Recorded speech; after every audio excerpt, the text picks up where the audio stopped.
안녕하세요. 법학 박사 겸 법무사 전문위원 김철중입니다. 오늘 서울 고등법원 앞에 와 있는데요. 오늘은 이제 전반적인 소송이나 그리고 강제집행에 대해서 가르쳐 드리겠습니다. 이제 우리가 예를 들어서 누구한테 돈을 1억을 빌려주는데 못 받았어요. 자, 그러면 소송을 통해 가지고 내가 만약에 판결문을 받았다고 쳐요. 승소 판결을 받았어. 그런데 받았다고 돈 바로 주는 경우는 거의 없어요. 소송까지 갈 정도면 돈 잘 판결 받았다고 주는 경우는 거의 잘 없어요.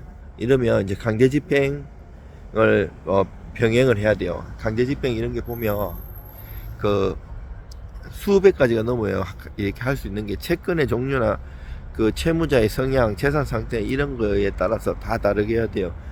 저는 이제 그 대기업 거래처 법무사로서 13년 동안이나 대기업하고 은행권에 그 법무사로서 그 강제집행 소송에서 강제집행해갖고 그 돈 받아주는 일을 한 13년 정도 했었어요. 지금은 다른 이제 그 안 하는데, 원래 대기업이나 은행 거래처 같은 경우는 1년에 한 번씩 재계약을 해요.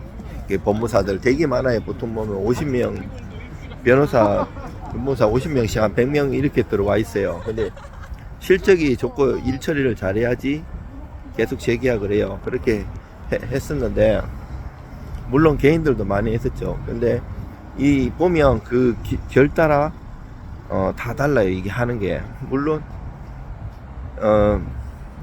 인터넷상이라서 뭐 다 얘기는 못하지만 그냥 법조치 그냥 단순하게 해갖고는 안 되고요. 법조치도 단계마다 채무자가 뭐 답변을 한다든지 아니면 전화를 온다든지 여러 가지 반응이 달라요. 이 반응에 따라서 계속 다르게 조치를 해야 돼요. 일률적으로 그냥 요즘은 또 전자신청이 발달돼서 빨리빨리 신속하게 하는데, 그냥 직원 시켜가지고 뭐 그 입력만 그냥 막 대충 하고 잃어버리면 안 돼요. 그게 정말 심혈을 기울여가지고 고도의 심리전이에요. 그 돈 받는 게 쉬운 게 아니에요.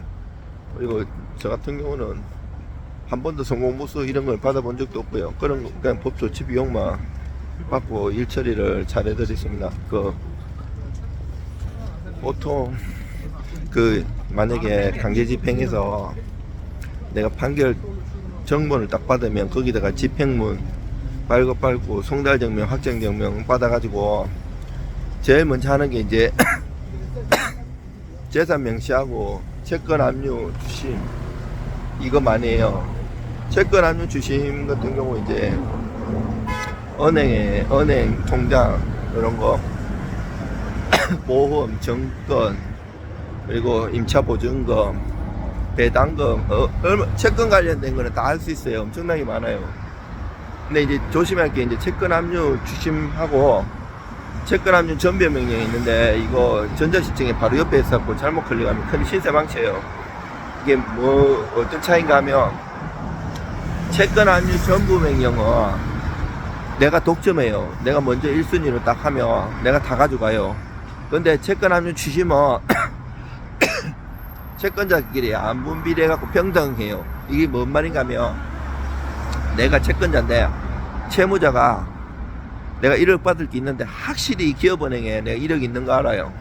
자, 그러면 확실하다면 채권하면 전부가 나요. 내가 전부를 하면 내가 먼저 채권하면 전부 하면 1순위로 그 1억 내가 다 먹어요. 근데 여기다가 채권 압류 추심을 하면 내가 1억 받을 게 있어갖고 여기 1억 압류 추심하고 B라는 사람이 2억 받을 게 있어가지고 거기다 또 채권 압류 추심했어요. C라는 사람이 3억 받을 게 있어가지고 채권 압류 추심하면 1대 2대 3으로 비례해가지고 안분 비례로 가져가거든요. 자, 채권 압류 추심하면 이런 단점이 있는데, 장점이 뭔가 하면, 내가 기업원에 확실히 있을 줄 알고 했는데 없었어. 그러면 내가 또 다른 데다가 압류할 수 있어요. 못 받은 금액만큼. 이중 압류가 아니거든요. 근데 채권 압류 전부 명령을 해버리면 내가 1순위가 되는 대신에 단점이, 그 만약에 돈이 없으면 나는 다른 데다 이제 강제 집행 못해요. 돈 받았는 걸로 치기 때문에. 이거 때문에 사고가 많이 나요. 다른데 뭐 아파트가 있어도 경매 못 넣어요.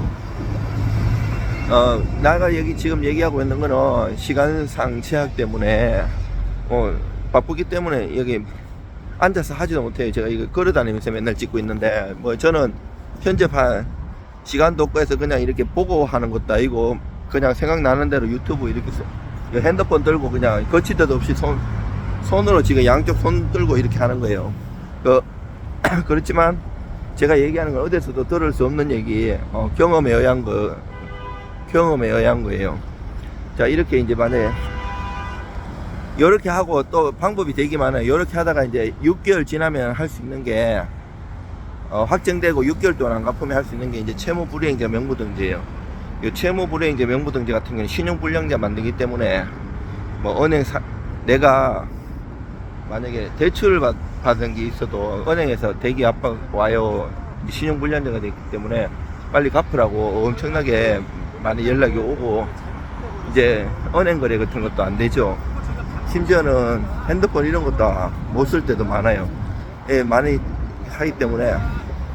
또 이렇게 오면 그 채무자한테는 또 채무 불이행자 명부등재 신청에 대해서 사유서라든지 신문서, 답변서 내봐 이렇게 와요, 10일 내에. 근데 이거를 보통 포기하고 안 내는 경우도 많은데, 또 거기에 대해서 조치는 제가 채무 불이행자 명부등재 답변서, 신문서 여기 보시면 나와요. 거기 제가 자세히 써놨어요.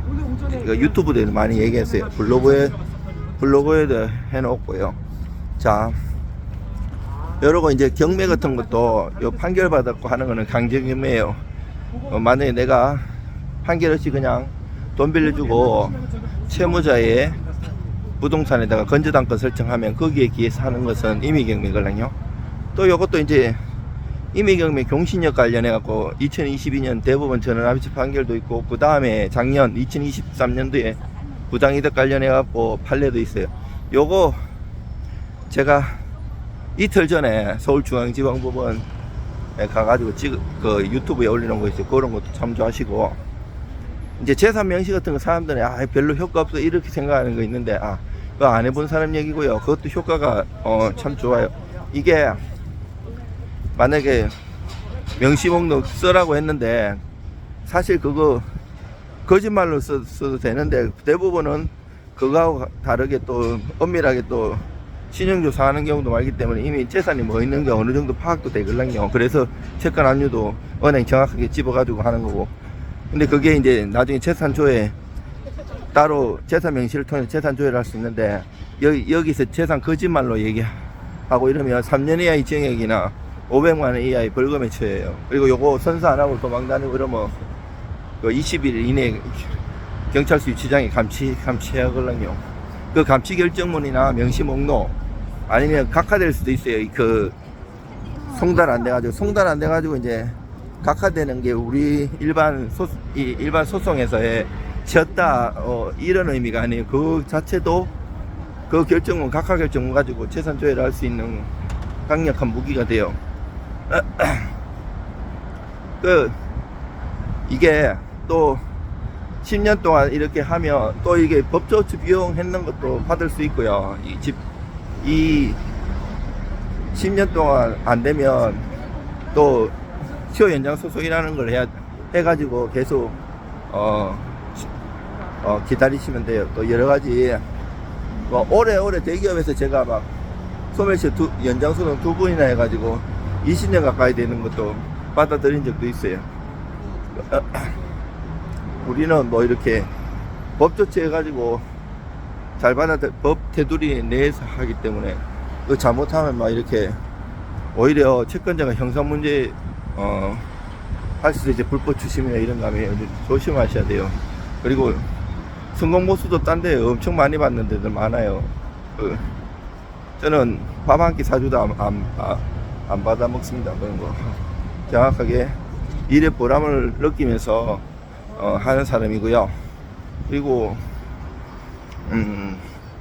소송에도 크게는 이행소송, 확인소송, 형성소송 이런 게 있는데 이 소송의 종류도 수백 수천 가지가 넘어요. 이게 결마다 제목마다 다 달라요. 물론 이게 막 그렇게 제목 잘못 해갖고 소명신 그게 크게 작용하지는 않는데 빨리 바꿔주면 돼요. 거기에 따라 청구 취지나 청구원이 이런 게 다 달라져요. 내용이 그 법률 요건 분류술에 따라 가지고 법률 요건이나 어떻게 공격하고 방어하는 포인트가 달라지기 때문에 내가 소송을 제기하는 소장 원고 측이라면 거기에 따라서 어떻게 공격하는 포인트를 탁탁 찍고 판례도 넣고 조문도 넣고 해야 되고요. 방어하는 측면에서는 원고가 이렇게 공격을 해 들어오면 나는 이 다른 판례나 조문을 통해서 얘의 허점을 짚고 넘어가야 되는 거예요. 그게 다 결마다 소송마다 다 달라요. 그게 그 고도의 경험이 오랫동안 흡족되고 공부를 많이 좋아하고 매일 연구하고 이런 사람들이 잘 써요. 제가 그런 사람이거든요. 박사학위도 땄고 대학교 겸임 교수도 하고 논문을 계속 주기적으로 쓰면서 연구를 많이 합니다. 여러분들 힘내시고요. 뭐 채권자는 채권자대로 돈 못 받아서 속상하시고 채무자는 또 채무자대로 여러 가지 힘듦이 있고 이러는데 뭐 대화를 해가지고 해결되면 좋고요. 대화가 또 해결이 안 되고 이러면 법 테두리 내에서 법으로 해결할 수밖에 없습니다. 여러분들 힘내십시오.